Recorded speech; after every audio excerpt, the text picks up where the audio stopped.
그래서 어쨌든 나이도 많고 그동안 더 들었습니다.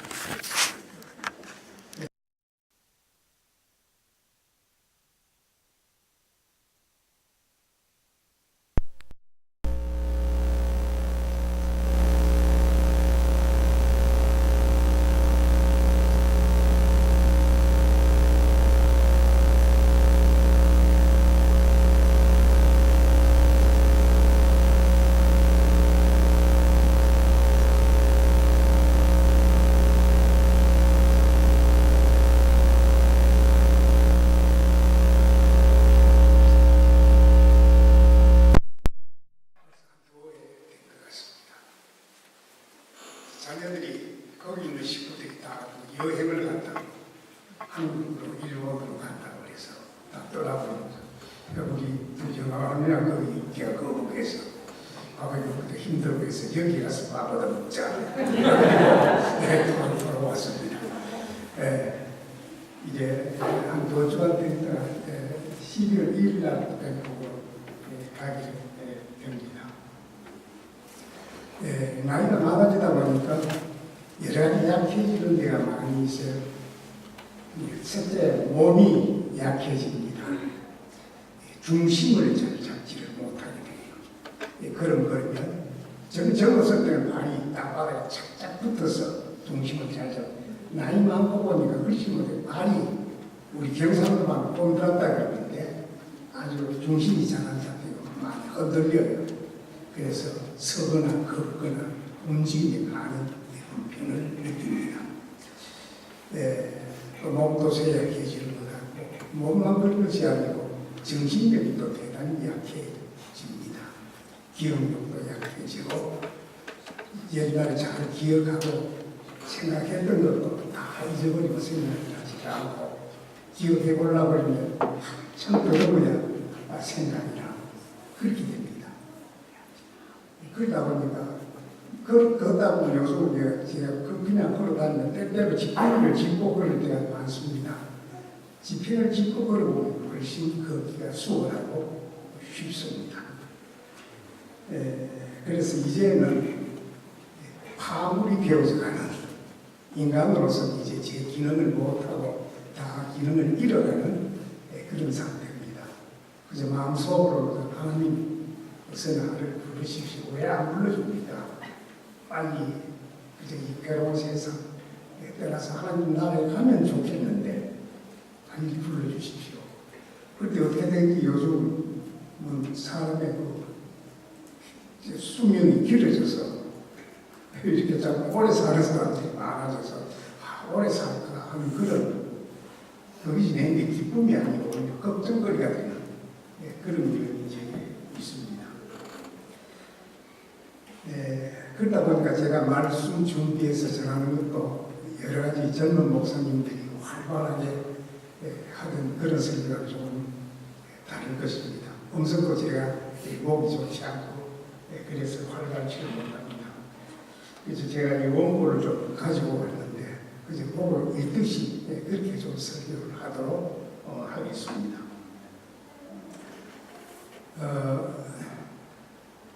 제가 얼마 전에 한 3년 된 것 같습니다. 일본을 여행하는 일이 있었습니다. 그래서 구슈와 후쿠오카 그쪽으로 거기 또 온천이 좋다고 해서 온천도 하고 그렇게 그쪽으로 여행을 했는데 펜테지로 갔는데 그 관광 안내원이 어떤 큰 사찰로 인도를 했습니다. 그래서 그 사찰을 이름은 제가 지금도 잊어버렸고 잘못해 굉장히 큰 그런 사찰. 근데 불교 사찰이 아니라고 그래요. 그 어떤 사찰이냐고 설명을 하는데 들어보니까 일본의 그 사찰을 처음 창시되게 만든 사람이 머리가 굉장히 좋은 사람이고 공부를 굉장히 잘하는 사람이었대. 그래서 그분의 그 머리 좋은 일본 온 전역에 널리 알려져 있었는데 그분이 거기 와서 이제 은퇴하면서 거기서 살았대요. 그러니까 많은 자녀들을 키우는 학부모들이 그 사람에게 찾아와서 당신은 어떻게 그렇게 머리가 좋으냐? 어떻게 공부를 그렇게 그렇게 잘하고 인생을 성공적으로 살아가는 나도 내 자신이 당신을 닮아서 당신이 같게 했으면 좋겠다. 그래서 와서 자문도 받고 또 그 자녀를 머리도 좀 서다봐주고 격려도 해주고 그래 달라. 그래서 많은 자녀 입시를 앞둔 학부모들이 많이 찾아봤다고 해요. 그러다 그분이 그만 세상을 떠나버렸습니다. 떠나고 없는데도 일본의 전역에서 자녀들까지 학부모들이 많이 찾아왔다고 해요. 찾아와서 그때 이제 본인이 죽고 그 형상을 하나 맨돌 만든 것 같아요. 그 앞에 그저 절을 하고 내 자신, 당신 머리도 공부 잘하던 그 머리 내 자신에도 좀 주어서 잘 되게 복을 빌어달라고 그렇게 와서 소원하는 사람이 참 많은데 그것이 점점 많아지고 커져서 그만 그분을 모신 사당을 또 크게 지고 또 크게 지고 또 크게 지고 하다 보니까 현재처럼 이렇게 아주 큰 불교가 아니니까 사찰도 아니고 그런 말로 사당이라고 할까요? 그런 것이 굉장히 넓게 큰 것이 있었습니다. 그런 것을 제가 보고 왔습니다.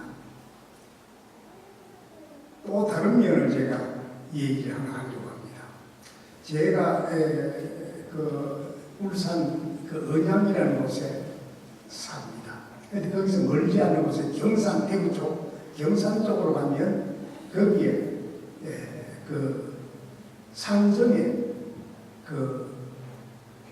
갑자기 제가 또 생각했던 게 꼭 바위가 섰고 그 위에 넓은 돌이 하나 얹혀있는데 꼭 학위를 받는 학자들이 학사모, 혹은 박사모 같은 걸 쓴 그런 모습입니다. 그런데 입시 처리되면 전국에서 거기에 어머니들이 거기 와서 또 할머니들이 거기 와서 절을 하고 무릎을 꿇고 내 자식 좋은 학교에 입학하게 해달라고 간절히 소원하고 제가 한번 올라가 왔습니다. 그랬더니 뭐 절을 하고 또 절을 하고 그런 모습을 보았습니다. 이제 이런 행위들은 모두가 다 이 머리 좋은 사람에 가서 자문을 받고 또 머리 좋은 사람이 죽었지만 여기 와서 그를 숭배하고 경배하고 이러면 그 머리 좋은 것이 내 자식에게 옮겨서 내 자식이 잘 될 것이다 하는 그런 신념에서 거기 가서 그렇게 하는 겁니다. 또 이제 그 아까 제가 말한 경산에 있는 그 이제 채널 갑밥이라고 합니다. 갑밥이 거기 와서도 많은 학부모들이 절을 하고 내 자식이 좋은 학교에 입학할 수 있도록 해달라고 빌고 하는 것은 다 자기들의 그 신념입니다. 이렇게 하면 내 자식이 잘 될 것이다 하는 그런 신념을 가지고 거기 가서 그렇게 하는 것입니다. 그래서 이런 좀 얘기를 좀 길게 하겠습니다. 제가 친구 목사님이 교회에서 부흥회를 한다고 목사님 가서 기도를 한번 해달라고 그래서 참여를 했습니다. 갔더니 이제 가서 부흥사가 설교를 시작하면서 이런 얘기를 했습니다. 어떤 할머니가 이 피처를 당해가지고 그 산상 기도에 참여했다. 밤새껏 하나님 앞에 하나님 내 손자 명문대학, 한국의 명문대학이고 예술대학이지요. 거기 입학하게 해달라고 밤새껏 기도를 하고 이제 아침에 날이 새서 내려가다가 비가 왔어서 하늘을 쳐다봤어. 하나님 미신이 내 부탁한 대로 내 손자 명문대에 입학하게 해주시기를 미신이 믿고 갑니다. 그리고 산을 내려갔다는 겁니다. 그 부흥 목사님이 그 얘기를 하고 그 다음에 무슨 말씀을 했었냐 하면 이 할머니처럼 무엇이든지 믿고 구하면 이루어진다. 그런 말을 했습니다. 그때 제 마음속에 조금 의문이 생겼습니다. 무엇이든지 믿고 구하면 이루어진다.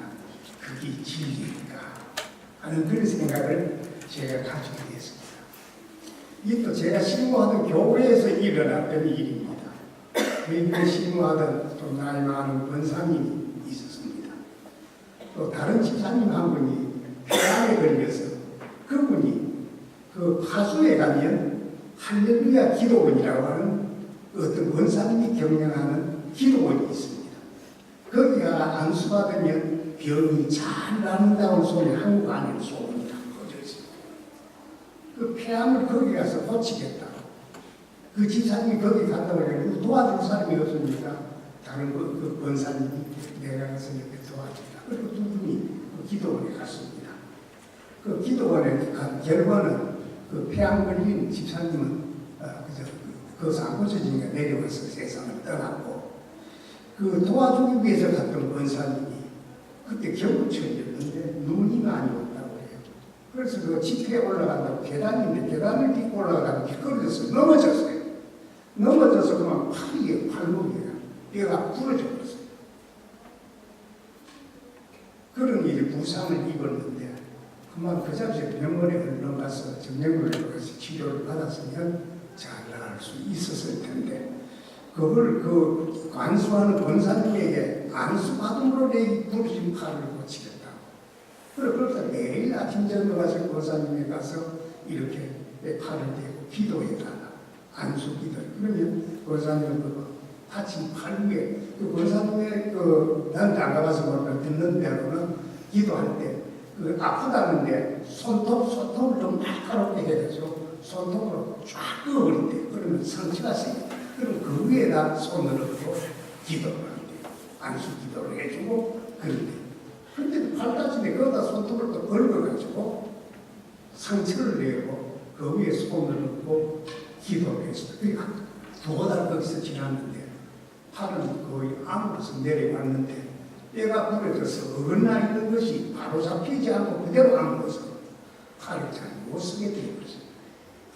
제 생각에는 병원에 금방 가서 뼈를 맞추고 기부술을 하고 치료를 했더라고 안다가 뼈가 바로 먹고 치료가 됐을 텐데, 그때 제 생각에 그렇게 다친 손을 가지고 그 권사님을 내 안수 기도해서 그걸 낫게 해달라고 하는 그 권사님의 믿음이나 또 그거를 자기가 기도해서 낫게 해주겠다고 하는 기도 원자 그 사람의 믿음이나 어떻게 그렇게 똑같으냐 그런 생각을 제가 해본 적이 있습니다. 이런 것은 대개 신앙이라기보다는 대개 신념들입니다. 권사에게 기도하는 게 바로 나을 것이다. 자기 신념이에요. 내가 이 사람이 기도 병이 나을 거다 하는 그 권사, 그 안수하는 그 기도 원장의 자기 신념입니다. 신앙은 아니라고 생각을 합니다. 한국 교회가 이런 일이 많이 벌어지게 된 것은 과거 일제시대는 이런 일이 거의 없었습니다. 해방되고부터 이런 문제가 한국 교회 안에 널리 퍼지게 됐습니다. 되게 해방되고 6.25 전쟁 전후를 해서 그때 많이 생긴 것이 기도원이 많이 생기기 시작을 했습니다. 또 기도원을 중심해서 많은 부흥사들이 일어나서 전국 각교에 다니면서 부흥회를 많이 했습니다. 그 해방되고 6.25 전후의 초창기에 대개 부흥사는 우리가 여러분도 다 아실 겁니다. 이단으로 간 박태선이, 무슨 노광봉이, 그 다음에 그게 다른 사람이 많이 있죠.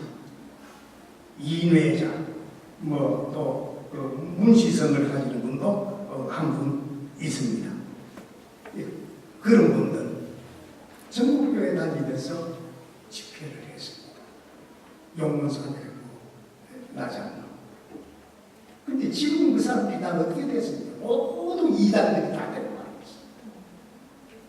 그 사람들이 번져놓은 그 부흥의 분위기, 그것이 전국에 있었는데 그 사람들로 끝나더라. 그 사람들 이단들 끝나고 그 영향을 받은 그 부대의 목사님들이 다니면서 전국교회 다니면서 그 분위기를 가지고 부회를 하고 다녔습니다. 그리고 한국교회가 자연히 그런 분위기로 흘러갔습니다. 예, 저는 어렸을 때 이제 교회에 다녔으니까 교회 다닐 때 일제 시대에는 교회 안에 부흥회라는 것이 없었습니다. 사경회가 있었습니다. 사경회는 뭘 하는 데였냐면 강사 목사님이 오면 성경 공부했습니다. 빌립보서를 공부한다. 디모데전서를 공부한다. 또 다른 성경 전체를 이렇게 성경 공부한다. 그래서 모두가 노트를 가지고 연필을 가져가고 밥을 사들고 와서 거기에 앉아서 오전 오후 성경 공부했습니다. 그러다 보니까 그 일제시대 교인들은 성경의 지식이 많고 신앙이 모두 말씀 위에 서서 올바로 서 있었습니다. 그런데 해방 후에 그걸로 사도니까 사도 없어지고 부흥회라는 것이 발전, 오늘에도 부흥회를 많이 합니다. 부흥회라고 이제 발전하면서부터 교인들이 말씀을 배우지를 않고 그 다음에 부흥회를 통해서 모두 영적 은혜를 받는다, 성령 받는다 하는 이런 것으로서 대개 집회를 대했습니다. 그래서 그 부흥의 역사 속에서 올바른 신앙이 바로 들어가고 바로 자라는 면도 있었습니다만 그러나 다른 잘못된 부작용으로 흘러가는 경우가 많았던 것을 우리가 볼 수 있습니다. 로마 가톨릭 교회에서 개혁을 일으킨 개혁자들, 존 칼빈이라든가 주인글이라든가 루트라든가 이런 사람들이 종교 개혁의 슬로건을 내세운 것이 무엇이냐면 오직 믿음, 오직 은혜. 우리 그리스도인들이 받는 구원은 오직 믿음과 오직 하나님의 은혜로 은혜를 받아 우리가 선택한 바 하나님에게 드립니다. 아니 그것이 종교개혁의 슬로건이었고 본래 목표였습니다.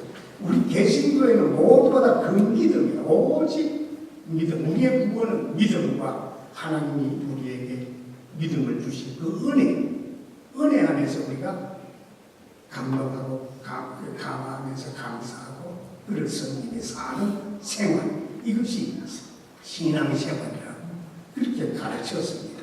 그렇게 기도해 왔습니다. 오늘 본문 말씀 그 8절에도 보면 그런 말씀이 있습니다. 너희는 그 은혜에 의하여 믿음으로 말미암아 구원을 받았으니 이것은 너희에게서 난 것이 아니요 하나님의 선물이라 그런 말씀이 있습니다. 믿음은 내가 믿는 것이 아니고 내가 신념은 사람이 갖는 겁니다. 그런 것이 믿음은 그런 것이 아니고 하나님께서 내게 선물로 주신 그 믿음이 나로 하여금 구원에 이르도록 이끌어 주신다는 겁니다. 그래서 우리의 신앙생활은 언제나 우리가 예수 믿는 건 다른 거 아무것도 없습니다. 구원 얻으려고 하는 겁니다. 복 받겠다 그건 다 세상적인 2차적인 거죠. 우리의 구원은 오직 믿음, 예수 그리스도를 구주로 보고 하나님께서 우리에게 불러서 믿게 하여 주셔서 우리가 믿는 그 믿음, 그것은 본문 말씀 보니까 하나님의 선물이라고 했습니다. 내가 스스로 갖는 것 아니고 하나님이 내게 선물로 주어서 내가 가지게 된 것입니다. 그것을 올바로 깨달을 때에 우리의 신앙생활을 바른 믿음의 생활을 할 수 있게 되는 것입니다. 9절에 보면 행위에서 난 것이 아니니 이는 누구든지 자랑치 못하게 함입니다. 사람의 행위가 믿음을 만든다는 거예요. 흔히는 앞에도 내가 예를 들어서 많이 말했습니다만은 자기가 내가 믿는다고 자기 의지, 자기 어떤 신념, 그걸 믿음으로 착각하는 분들이 많이 있습니다. 그건 자기 신념이지 믿음이에요. 아닙니다. 그것을 우리가 잘 구분할 줄 알아야 됩니다. 요한복음 15장 6절에도 보면 너희가 나를 택한 것이 아니요 내가 너희를 택하여 세웠나니 하는 그런 말이 있습니다. 내가 예수 믿고 싶어서 하나님 선거에서 믿는 것이 아니고 하나님이 나를 택하시고 부르시고 하나님의 자녀를 삼아주시고 예수의 피로 죄를 속량해 주시고 하나님의 구원받은 하나님의 백성으로 나를 삼아주셨다. 그런 걸 안 믿을 수가 없는 것이에요. 하나님 앞에 영광을 돌리지 않을 수 없고 하나님 고난이 있으나 환난이 있으나 어려움이 있으나 믿음 생활 안 할 수가 없는 것입니다. 믿음은 하나님께서 우리에게 주신 선물입니다. 아무개나 다 준 것이 아니고 하나님께서 특별히 여러분들을 저를 택해서 우리에게 구원 얻게 하시고 구원을 믿음을 우리 마음에 심어주셨습니다. 이것을 우리가 확실하게 믿어야 되는 것입니다. 내가 하나님을 택해서 기독교, 불교, 뭐 다른 많은 종인데 그 중에서 기독교 이걸 택해서 내가 믿는다. 그거 아닙니다. 하나님께서 나를 불러서 하나님의 백성 되도록 우리를 교회로 불러주신 것입니다. 이것을 우리 확실히 해야 됩니다. 요한복음 6장 44절에 보면 예수님께서 말씀하시기를 아버지께서 이끌지 아니하면 아무도 내게 올 수 없느니라. 내가 예수 믿어 내가 스스로 내가 선택하고 내가 그래서 온 거 아닙니다. 하나님께서 성령을 통해서 나를 이끄시고 불러서 이 자리에 오게 해서 믿게 하셨습니다. 그리고 내 믿음과 구원이 내 공로나 내 행위에 있는 것이 아니고 하나님의 뜻에 하나님의 능력에 하나님의 의지로 통해서 우리가 신앙생활이 이루어지고 있다는 것을 우리는 확신해야 됩니다. 로마서 10장 17절 말씀 믿음은 들음에서 나는데 들으면 하나님의 말씀으로 말미암느니라. 내가 예수 믿자가 아니고 불러서 그래서 진리를 주시고 말씀을 주셔서 깨닫게 성령을 통해서 깨닫게 하시고 그래서 믿게 하시고 하나님의 자녀로 우리들을 만들어 주셨습니다. 고린도서 12장 3절에 보면 성령으로 아니하고는 누구든지 그리스도를 주시라 할 수 없느니라. 우리가 예수님을 주님이라고 주님 주면 기도합니다. 우리가 의지합니다. 그것은 성령은 상이 하나님의 영입니다. 그분이 우리에게 와서 감동해서 믿게 만들고 예수님을 주님이라고 부르고 고백할 수 있도록 한다는 그렇지 성령의 역사가 아니면 주님이라고 우리가 고백할 수가 없는 것입니다. 마태복음 16장에 보면 예수님과 제자들과 함께 그 길을 가시다가 예수님께서 제자들에게 물었습니다. 세상 사람들이 나를 누구라 부르더냐 물으시고 그 다음에 너희들은 나를 누구라 부르느냐 이렇게 물었을 때 시몬 베드로가 대답하면 주는 그리스도시요 살아계신 하나님의 아들입니다. 이렇게 고백했습니다. 그때 예수님이 아유라 시몬아 네가 복이 있도다. 이를 네게 알게 한 이는 혈이 아니요 하늘에 계신 내 아버지시니라. 그리스도를 구주로 고백하는 것 혈으로 자기 지식으로 한 것 아니라 하늘에서 아버지 하나님께서 너를 그걸 고백하고 믿게 해 주셨기 때문에 그렇다. 우리가 그리스도를 나의 구주라고 고백하고 주님하고 기도하고 섬깁니다. 내가 믿고서 내 마음에 내 자주 내 의지로 내 신념으로 된 것 아니고 하나님께서 성령을 통해서 그런 고백할 수 있도록 해 주신 것입니다. 그렇게 보게 될 때 우리가 그리스도를 나의 주님이라고 고백하고 우리 성령 충만한 사람들이 되어져 있는 것입니다. 누가복음 17장 5절에 보면 제자들이 예수님께 와서 선생님 우리에게 믿음을 더해 주십시오. 큰 믿음을 주십시오 하는 그런 요청을 했습니다. 예수님께서 대답하시기를 너희들에게 겨자씨 하나님만한 믿음이 있으면 이 산을 옮겨서 바다에 심기우나 하여도 그렇게 되었습니다. 그랬습니다. 예수님께서 믿음을 작은 겨자씨에다가 비유를 했습니다. 저는 겨자씨를 유대 땅에서는 겨자씨를 보았습니다. 성기를 순리할 때도 목사님이 가져왔다 그러면서 선물로 저희 겨자씨를 줬습니다. 아주 작은 씨앗. 그런데 제자들은 우리에게 큰 믿음을 달라고 그랬는데 예수님은 작은 겨자씨 얘기를 했습니다. 우리도 흔히 큰 믿음 갖기를 원합니다. 믿음은 크다 작다가 아니고 신앙에 생명이 있느냐 없느냐. 산은 아무리 크도 생명이 없는 겁니다. 겨자씨는 아무리 작아도 그 속에 생명이 있습니다. 예수님은 믿음을 설명하면서 크기를 말하는 것이 아니고 생명을 얘기합니다. 신앙은 생명입니다. 우리 그리스도인의 생명입니다.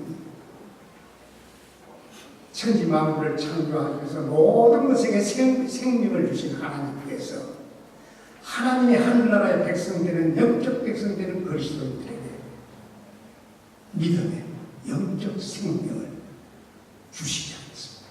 하나님이 주시는 것이 아니면 우리가 믿음의 바른 생명을 가질 수가 없는 것입니다.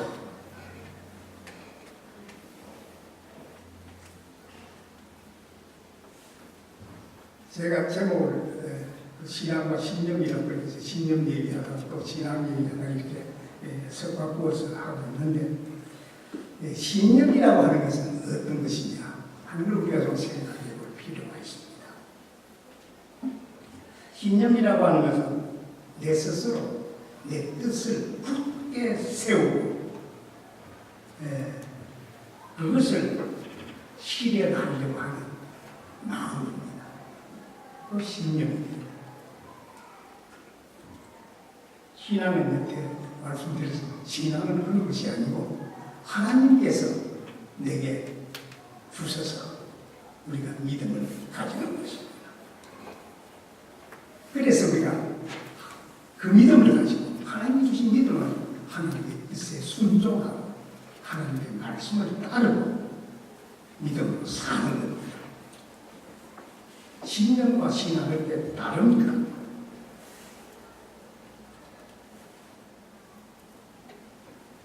어떤 사람들이, 어떤 학자들이 그렇게 신앙과 신념에 대해서 설명하면서 이런 얘기를 하는 걸 기록해서 보았습니다. 신앙은 신념이 잘 발전된 것이라고. 신앙과 신념은 다른 것이야 같은 것인데 신념이 잘 발전되고 정제되면 정제된 그게 신앙이다. 그렇게 설명하는 사람들도 있습니다. 전혀 다릅니다. 신념은 자기에서 출발합니다. 자기 생각에서 출발합니다. 신앙은 하나님의 것입니다. 예수 그리스도로부터 성령을 통해서 말씀을 통해서 우리에게 주어진 전혀 차원 다른 것입니다. 신념과 신앙은 그런 큰 차이를 가지고 있습니다. 신념은 누구나 내가 신념을 가지고 싶다고 얼마든지 가질 수 있습니다. 내가 돈을 벌어야 되겠다는 신념을 가지면 돈 벌기 위해서 돈을 벌어야 되는 거죠.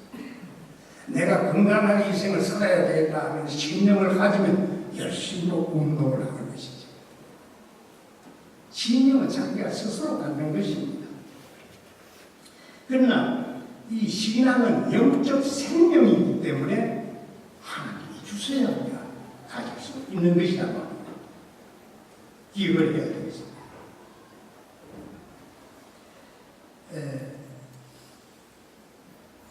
심리학자들은 때때로 그런 말을 합니다.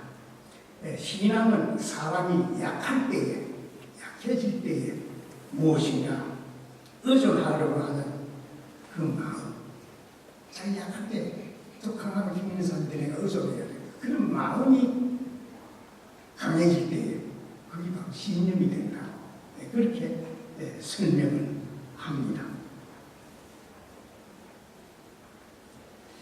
약할 때에 무엇을 의지하겠다는 그런 종교심이라고 합니다. 신앙심이라고 합니다. 종교심이라고 합니다. 종교심은 사람에게 그냥 다 있습니다.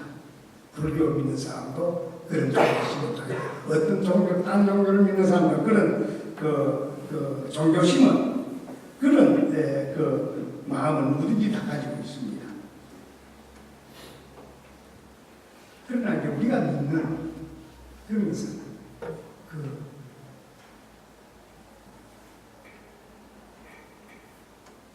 종교심이 아니고, 여태 내가 설명했습니다만, 이 신앙은 복음을 통해서 하나님이 우리에게 해주신 하나님의 것이지, 사람이 생각해서 의지하고 하려고 하는 그런 것은 아닙니다.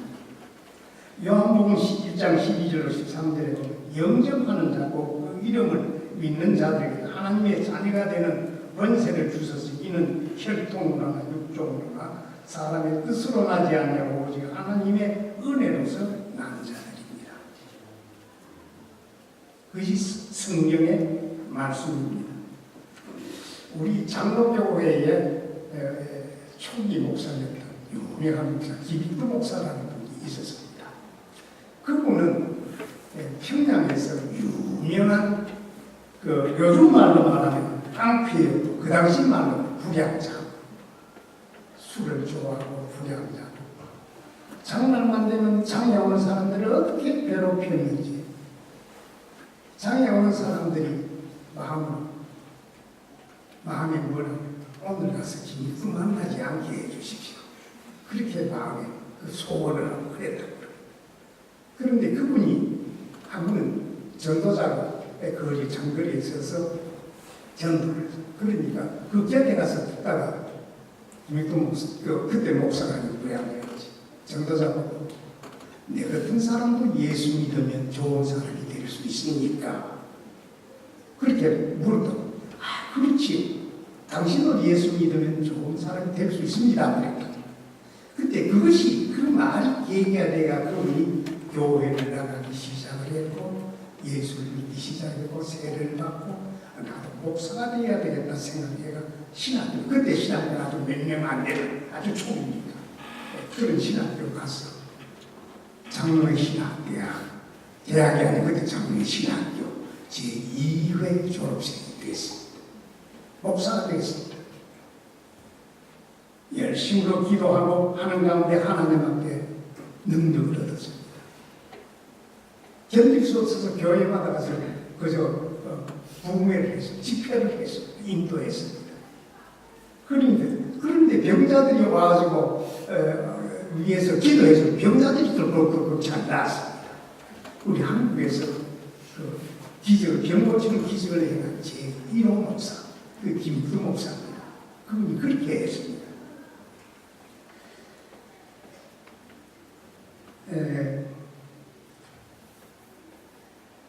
바울 사도는 예수 믿는 사람들을 박해하는 사람이었습니다. 교회를 할 수 있는 데를 없애버리려고 잔해하는 사람이었습니다. 그런데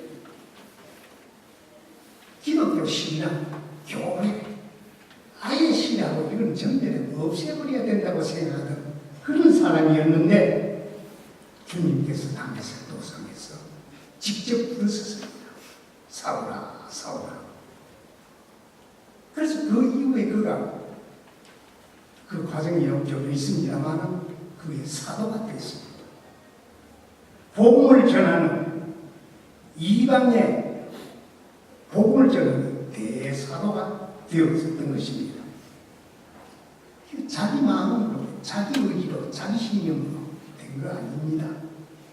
김익도 목사도 그랬고 하나님이 불러서 하나님의 종으로 삼으셨고 사울도 그렇게 예수를 반대하고 교회를 박해하던 때였는데 그를 불러서 그걸로 드리고 하나님의 종으로 삼아서 이방의 사도로 만들었습니다.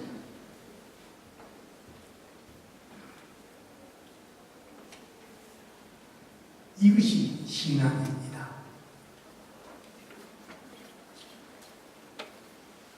우리가 교회 잘 나오고 오래 교회 다녔다 그러면서도 신앙과 신념을 잘 구분하지 못하는 분들 많이 있습니다. 이것은 일부 그 부흥사들이나 교회 지도자, 잘못된 지도자 영향 때문이라고 생각합니다. 한국 교회에서 주로 영향을 받으면서 미국의 그 수정교회, 로버트 슐러라고 하는 목사, 훌륭한 건 없다 하는 것을 주장하던 사람인데, 오늘 아침에 제가 그 찾아보니까 세상 떠났더군요. 죽고 없는 분이에요. 또 요즘 또 그런 사람이 또 하나 미국에 나타나서 교회를 인도하는 목사가 하나 있죠. 조엘 오스틴이라고 하는 사람. 레이크우드 교회 목사. 미국에서 지금 제일 많이 모는 교회 목사라고 해요. 근데 그분도 신앙이 아니에요. 신앙을 얘기하고 있어요. 복음이 아닙니다. 로버트 슐러도 우리 한국 교회는 주로 로버트 슐러의 영향을 많이 받았습니다. 그 영향을 많이 받은 사람이 몇몇 유명한 제가 아는 대로는 그 강남에 있는 감리교회입니다. 광림교회. 그 다음에 여의도에 있는 순복음교회 조용기. 이런 사람들이 다 그 영향을 받았습니다. 불가능은 없다. 뭐든지 믿으면 된다. 믿어라. 하나님 믿습니다.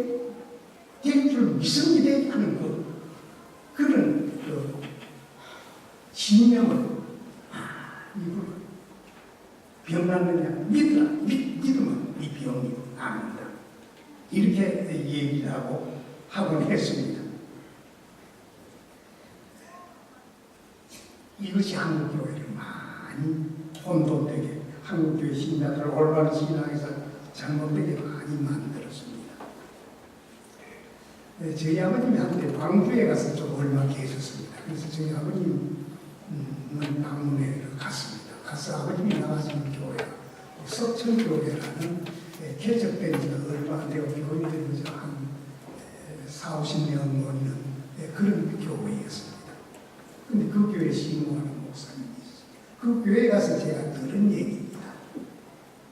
우리 목사님은 매일 새벽기도 마치고 저 딴 데 가서 또 기도 한참 하고 온다고. 그래. 그래서 뭐냐고 물어보니까 그 목사님 성에는 그 석천교회는 개척된 지 얼마 안 된 교회 그저 40-50명 모이는 교회가 성에 차지 않는 겁니다.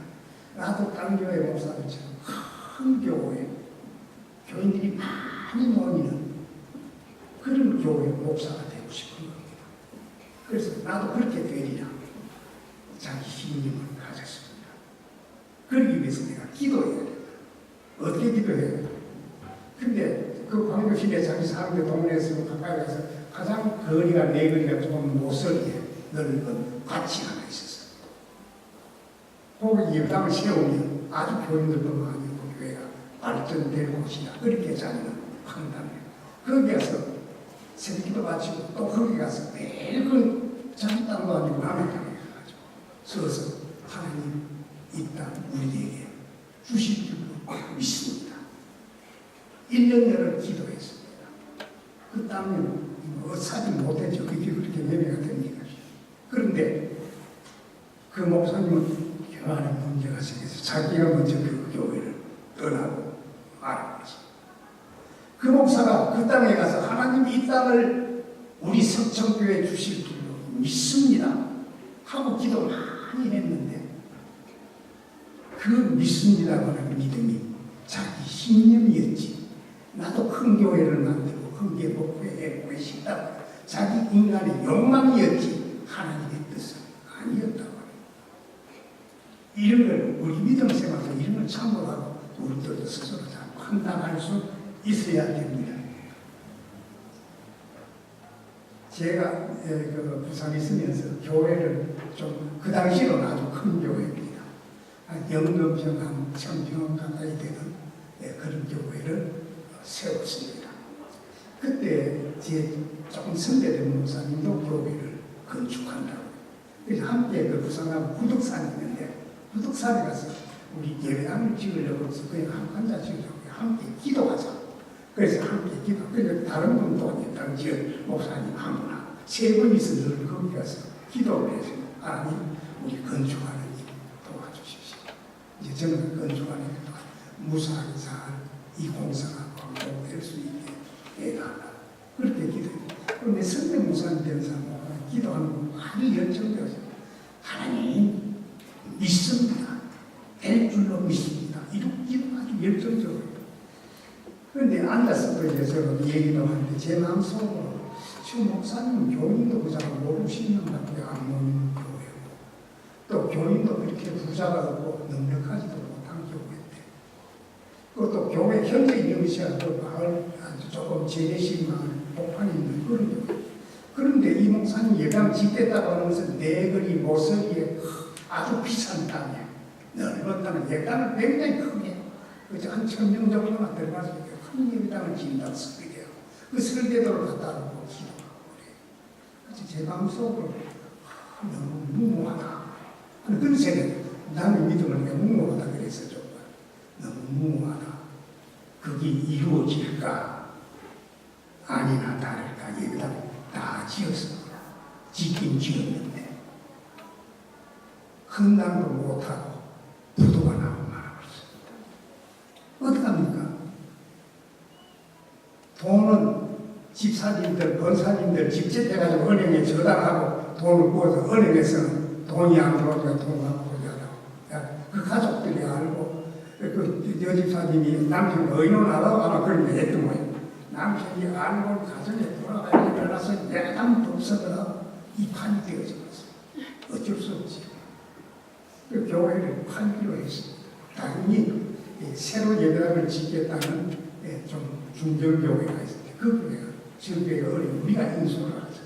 그 교회가 그 교회를 인수하고 그 본래 그 대광교회라는 교회인데 목사님도 떠나고 교인들도 사지상은 다 흩어져 버리고 대광교회는 해산되고 말아봤습니다. 내가 믿습니다. 하나님 주실 줄로 믿습니다. 산에 가서 오래오래 소리치면서 기도했지만 그건 자기 신념이었지 믿음은 아니었습니다. 하나님은 인간의 신념에 왔다 갔다 하는 분은 아닙니다. 그 뜻에 따라 그 뜻대로 일을 이루시는 분이라고 하는 것을 우리가 기억을 해야 되겠습니다. 너무 제 설교가 한 15분까지 하면 된다고 생각해요. 이건 10분도 지났습니다. 한 가지 얘기가 되어서 제가 마치겠습니다. 누가복음 16장에 보면 부자와 나사로니 얘기가 나와요. 부자와 나사로니 부자는 세상에서 자기 신념을 하고 열심히 일하고 사업해서 부자가 되었습니다. 공포 있고 호의호식하는 부자가 되었습니다. 나사로는 믿음 생활은 잘했는데 가난했습니다. 몸에 병이 났습니다.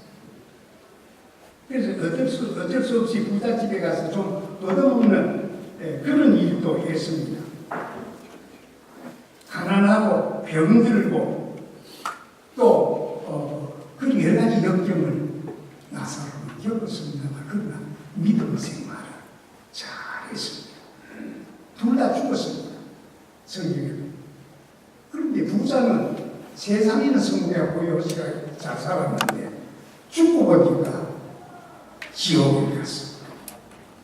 나사로는 세상에서 짧은 세상, 잠깐 사는 세상인데 좀 고난과 역경과 병고를 겪어서 어렵게 살았지만 믿음으로 잘 살았습니다.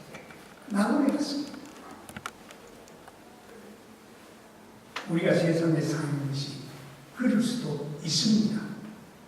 너무 세상 것을 중심해서 강한 신념을 하죠. 그것이 믿음인 줄 알고 그렇게 사는 것보다는 하나님 우리에게 주신 그리스도의 복음을 구속해서 우리에게 주신 믿음, 성령을 통해서 우리 불러서 그의 자녀로 삼아주신 우리들입니다.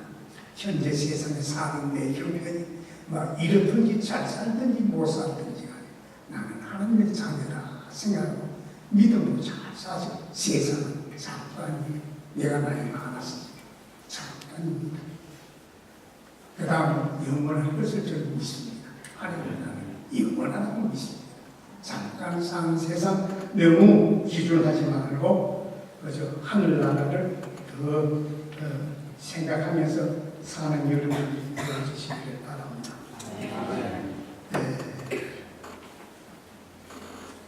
로마에서 1장 17절 보면 복음에는 하나님의 의가 나타나서 믿음에 이르게 하신다. 기록된 바 오직 의는 믿음으로 말미암아 살리라. 기억하시기 바랍니다. 기도하겠습니다. 아버지 하나님 감사드립니다. 죄악 중에 태어나서 죄악 중에 사는 저희들을 무시하게 하나님께서 사랑하여 주셔서 구원 얻는 믿음을 성령을 통해서 말씀을 통해서 저희들을 주셔서 하나님의 자녀가 되게 해주셨사옵니까? 감사와 찬송을 드립니다. 세상 사는 날 동안에 이 믿음 마음속에 해가지고 하나님 잘 섬겨서 하는 믿음의 생활을 잘 할 수 있는 저희들이 되게 하여 주시옵시기를 간절히 원하고 예수님의 이름으로 기도드립니다.